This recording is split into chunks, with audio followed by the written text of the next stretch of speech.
महालक्ष्मीचा कोरडा.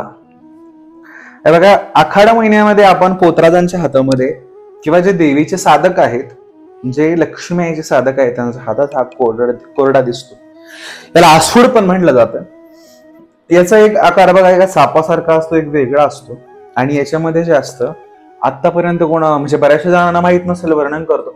याच्यामध्ये नारळ असतं, ओटी असते आणि त्याचा आवाज येत असतो. बघा, जवळ याचा आवाज येतो तवर या कोरड्यामध्ये ताकद असते. बघा, एखाद्या लहान बाळाला नजर लागलेली आहे किंवा एखाद्या व्यक्तीला जर थोडं अनकम्फर्ट वाटतं किंवा आषाढ महिन्यामध्ये जे काही गोष्टी असतात, रोगराई खूप प्रमाणात वाढलेली असते.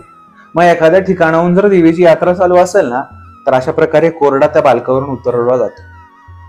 किंवा 5 फुलंही जे असतात ते पोतराज यांनी देतात.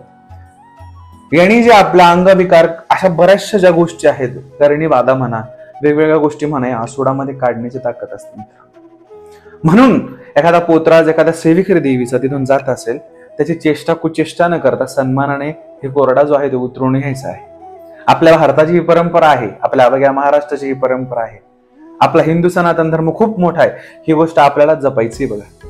आणि त्याचसोबत याच्यामध्ये खूप असंख्य ताकदींचा समावेश या कोरड्यामध्ये असतो. जेव्हा पोतराज आपल्या अंगावर हे कोरडा भडकून घेतो, मारून घेतो, तेव्हा त्याच्या शरीरातली जी शक्ती खेळत असते, ऊर्जा असते, ती याच्यामध्ये समाविष्ट होत असते. म्हणून कोरड्याचा आशीर्वाद घ्यायचा मात्र विसरू नका. ओम काली.